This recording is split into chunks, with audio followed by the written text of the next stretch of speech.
बिस्मिल्लाहिर्रहमानिर्रहीम, अस्सलामु अलैकुम। Welcome to my YouTube channel English world. तो गाइस, आज की क्लास में पिछली क्लास में हमने, अगर आपको याद हो, अगर आपने लेक्चर लिया है तो हमने गुड मॉडल वर्ब का फर्स्ट यूज़ पढ़ा था और आज की क्लास में हमने बाकी के 4 यूजेस पढ़ने हैं। तो सबसे पहले हम पोलाइट रिक्वेस्ट, यानी हम इस दूसरे नंबर पे जो पोलाइट रिक्वेस्ट है, इस यूज़ से हम ये शुरू करेंगे। तो कई जैसे बेशुमार सेंटेंसेस हैं जिसमें आप किसी से रिक्वेस्ट करना चाह रहे होते हैं, तो किसी से रिक्वेस्ट करने के लिए हम कुड मॉडल वर्ब का इस्तेमाल कर सकते हैं। और इसका जो स्ट्रक्चर है वो कुछ यूँ होगा। सबसे पहले आएगा कुड, उसके बाद सब्जेक्ट आ जाएगा, उसके बाद आएगी वर्ब की फर्स्ट फॉर्म, उसके बाद अदर वर्ड और लास्ट में आपने प्लीज़ आएगा और उस पर at the end question mark आ जाएगा। तो इसके कुछ सेंटेंसेस देख लेते हैं ताकि हम अच्छे से हमें समझ आ जाए। क्या आप मुझे अपनी किताब दे सकते हैं? तो ये कोई किसी से रिक्वेस्ट कर रहे हैं कि क्या आप अपनी किताब मुझे दे सकते हैं, और ये है भी सवालिया जुमला है।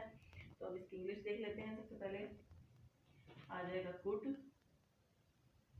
और फिर आएगा सब्जेक्ट, कुड यू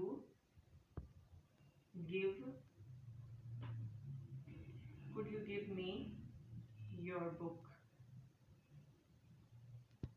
और लास्ट में आ जाएगा प्लीज। दूसरा है क्या मैं यहाँ पर बैठ सकता हूँ। सबसे पहले कुड आई सिट, और फिर here, could I sit here, और लास्ट में आ जाएगा प्लीज और फिर क्वेश्चन मार्क। तीसरा सेंटेंस है क्या आप मेरी मदद कर सकते हैं। फिर से आ जाएगा कुड यू हेल्प, मदद करना, जैसे हम यहाँ पे लिखेंगे हेल्प, और फिर मी,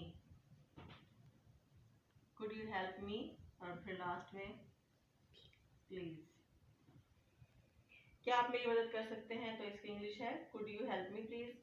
तो लास्ट वाला है क्या मैं आपका कंप्यूटर इस्तेमाल कर सकती हूँ। तो फिर सबसे पहले आ जाएगा कुड आएगा, क्योंकि हमारे स्ट्रक्चर में सबसे पहले कुड आ रहा है। जो सेंटेंस का जो स्ट्रक्चर है इसमें सबसे पहले कुड है, तो हमने यहाँ पे कुड लिखा हुआ। फिर हमारा सब्जेक्ट है, तो सब्जेक्ट इसमें क्या है, मैं, तो इसकी इंग्लिश है आई, कुड आई। वर्ब है use, could I use your computer, और एट द एंड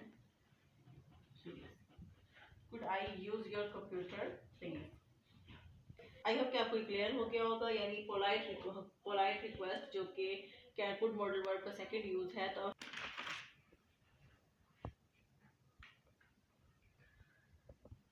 गाइस, अब हम इसके थर्ड यूज की बात करते हैं, जो कि है फॉर परमिशन। यानी अगर आपने किसी से कोई रिक्वेस्ट की है तो आप उसको इजाज़त देने के लिए हम गुड मॉडल वर्ब का यूज़ करते हैं। यानी आप फॉर परमिशन, जैसे कि इसके नाम से ही पता चल रहा है कि आप किसी को परमिशन दे रहे हैं।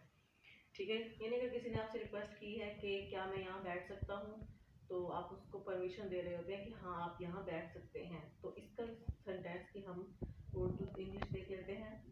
सबसे पहले लिखेंगे यस, उसके बाद यू, सब्जेक्ट आ जाएगा, उसके बाद कुड सिट हियर। यानी आप किसी को इजाज़त दे रहे हैं कि आप यहाँ बैठ सकते हैं। यस, हाँ, यू कुड सिट हियर, आप यहाँ बैठ सकते हैं। दूसरा सेंटेंस है आप मेरा कंप्यूटर इस्तेमाल कर सकते हैं। ये भी आप किसी को परमिशन दे रहे हैं, यानी हाँ आप मेरा कंप्यूटर इस्तेमाल कर सकते हैं। इसका सवाल, यानी किसी ने आपसे रिक्वेस्ट क्या की होगी कि क्या मैं आपका कंप्यूटर इस्तेमाल कर सकता हूँ। तो आपने क्या उसको परमिशन देने के लिए आपने क्या इस्तेमाल किया, हाँ आप मेरा कंप्यूटर इस्तेमाल कर सकते हैं। तो सबसे पहले यहाँ पे भी लिखेंगे यस यू कुड, क्योंकि हमने जो स्ट्रक्चर है इसमें भी कुड आ रहा है, तो हमने इसी के अकॉर्डिंग इसको बना रहे हैं। सबसे पहले यस लिखा है, उसके बाद सब्जेक्ट है हमारा यू, उसके बाद कुड आ जाएगा, उसके बाद यस यू कुड, उसके बाद आएगा यूज माई कंप्यूटर। तीसरी परमिशन में आप क्या कह रहे हैं कि तीसरे सेंटेंस में आप क्या इजाज़त दे रहे हैं कि हाँ मैं आपको अपनी किताब दे सकता हूँ।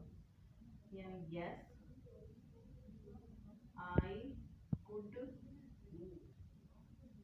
आई I could give you my book. Yes, I could give you my book.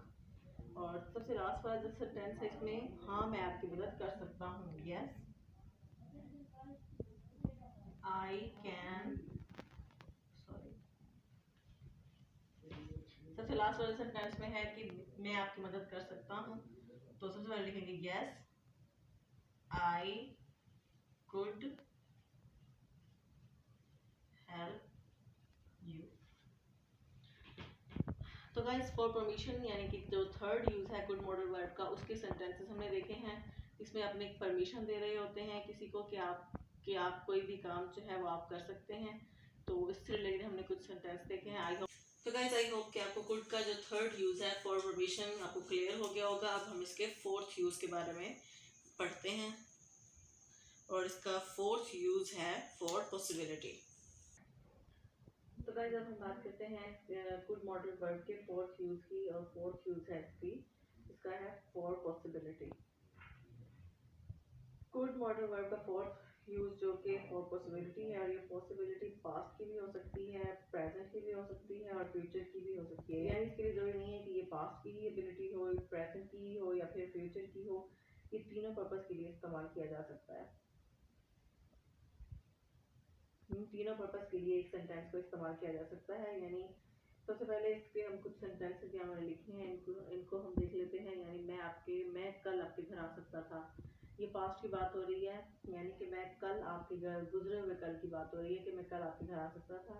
मैं आज आपके घर आ सकता हूँ, ये प्रेजेंट की बात हो रही है। यानी ये पॉसिबिलिटी है कि मैं आपके घर आ सकता हूँ। और थर्ड वाला जो है इसमें फ्यूचर की बात हो रही है, यानी आने वाले कल की बात हो रही है, मैं कल आपके घर आ सकता हूँ। इस तरह अगला सेंटेंस है कल बारिश हो सकती थी, ये गुजरे हुए कल की बात हो रही है, यहाँ पे पॉसिबिलिटी बताई जा रही है। और आज बारिश हो सकती है, ये प्रेजेंट की पॉसिबिलिटी है। और लास्ट वाला है कल बारिश हो सकती है, ये गुजरे हुए यानी कि नहीं, ये आने वाले कल की पॉसिबिलिटी है कि कल बारिश हो सकती है।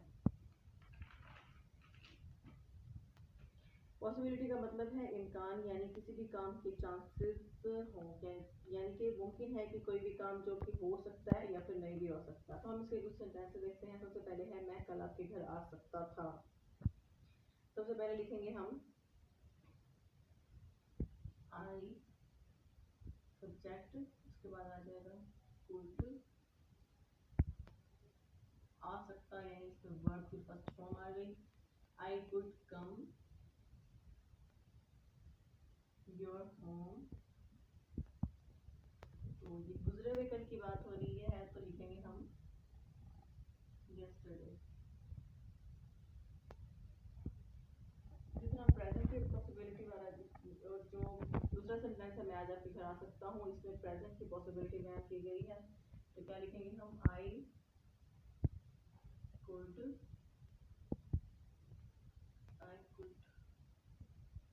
Come your home today.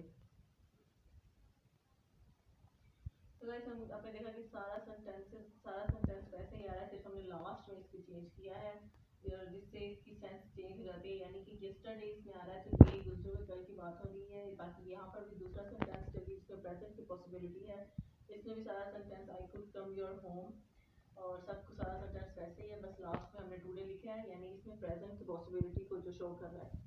Last वाले सेंटेंस में कल आपके घर आ सकता हूँ, लिख लेते हैं I could come your home. आने वाली कल की बात है तो टुमारो लिख देंगे। दूसरे में कल को हम यस्टरडे बोलते हैं, जो आज होता है हमारा प्रेजेंट उसको टुडे बोलते हैं, और जो आने वाला कल होता है उसको हम टुमारो बोलते हैं।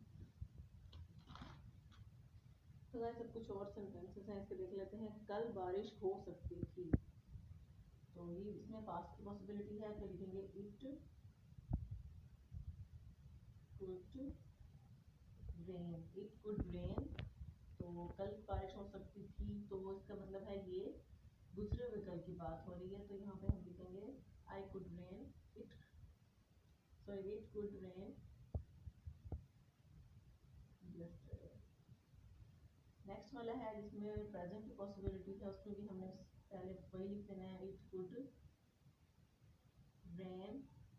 हमने सिर्फ यहाँ पे चेंज करना है टुडे। लास्ट वाला भी इट कुड रेन टुमारो। तो गाइस अब हम गुड मॉडल वर्ड का लास्ट यूज देख लेते हैं फॉर इमेजिनरी सेंटेंसेस। जैसे कि नाम से ही पता चल रहा है कि इमेजिन करना, यानी ऐसे सेंटेंस, ऐसे मतलब सेंटेंसेस जिसमें इमेजिन करते हैं हम और कोई ख्याल करते हैं कि हम काश ये हो जाता या काश वो हो जाता।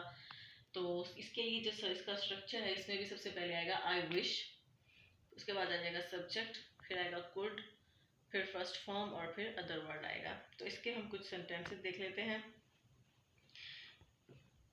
मतलब इस तरह यानी जितने भी सेंटेंसेस जिसमें हम काश का इस्तेमाल करते हैं तो वो इमेजिनरी सेंटेंसेस कहलाते हैं। तो गाइस इसके कुछ सेंटेंसेस देख लेते हैं। काश मैं वहां जा पाता। तो सबसे पहले आई विश लिखेंगे इसमें।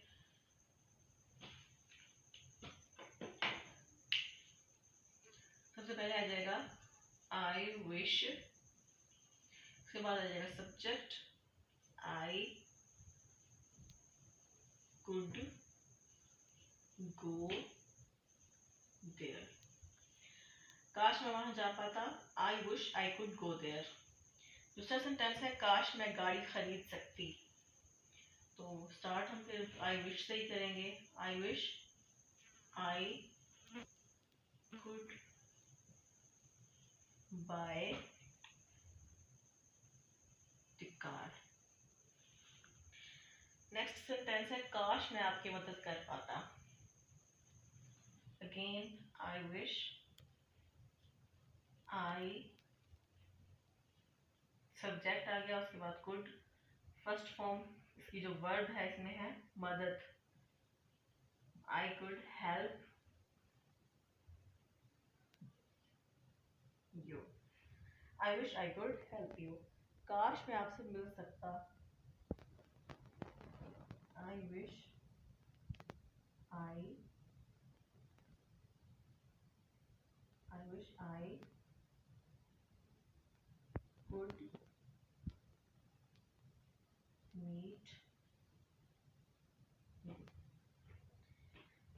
तो गाइस आई होप कि आपको गुड मॉडल वर्ब के 5 यूज के बारे में जो है अभी पढ़े हैं आपको क्लियर हो गया होगा। बहुत ही इजी सेंटेंसेस हैं, आपको बस थोड़ी सी प्रैक्टिस करनी है इसमें, तो आप ये बहुत इजीली समझ सकते हैं। और इन स्ट्रक्चर को अपने माइंड में रखना है ताकि आप अगर आपको ये स्ट्रक्चर आता होगा तो आप बहुत से सेंटेंसेस, बहुत से अपने उर्दू सेंटेंसेस को आप इंग्लिश में कन्वर्ट कर सकते हैं।